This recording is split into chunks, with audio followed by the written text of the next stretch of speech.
कोल्हापूरच्या सीपीआर रुग्णालयाच्या नूतनीकरण केलेल्या अत्याधुनिक वास्तूचं उद्घाटन येत्या मे अखेरीस मुख्यमंत्री देवेंद्र फडणवीस यांच्या उपस्थितीत होणार आहे। वैद्यकीय शिक्षण मंत्री हसन मुश्रीफ यांनी आज शेंडा पार्क इथं विविध विकास कामांचा आढावा घेत ही माहिती दिली। रुग्णालयासह वैद्यकीय शिक्षणाशी संबंधित अनेक प्रकल्पांची कामं वेगाने सुरू असल्याचंही त्यांनी सांगितलं। कोल्हापूरच्या छत्रपती प्रमिलाराजे रुग्णालय अर्थात सीपीआरच्या नूतनीकरण केलेल्या नव्या वास्तूचं लोकार्पण येत्या मे अखेरीला मुख्यमंत्री देवेंद्र फडणवीस यांच्या उपस्थितीत होणार असल्याची माहिती वैद्यकीय शिक्षण मंत्री हसन मुश्रीफ यांनी दिली। शेंडा पार्क इथल्या सभागृहात विविध विभागांचा आढावा घेताना मंत्री मुश्रीफ बोलत होते। सीपीआर रुग्णालय आता अत्याधुनिक सुविधा आणि आकर्षक स्वरूपात जनतेच्या सेवेसाठी सज्ज होत असल्याचं त्यांनी सांगितलं।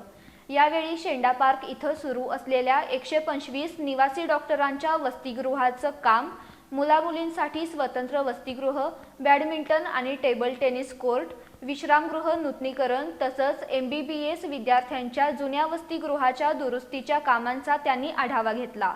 तसंच 150 क्षमतेच्या नर्सिंग हॉस्टेल आणि प्रशिक्षण केंद्राचं काम डिसेंबर अखेर पूर्ण होईल असा विश्वासही त्यांनी व्यक्त केला।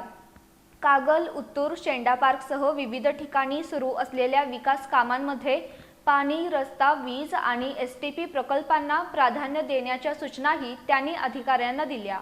या बैठकीला राजर्षी छत्रपती शाहू महाराज शासकीय वैद्यकीय महाविद्यालयाचे अधिष्ठाता डॉक्टर सदानंद भिसे, विविध विभागांचे अधिकारी आणि संबंधित कंत्राटदार उपस्थित होते।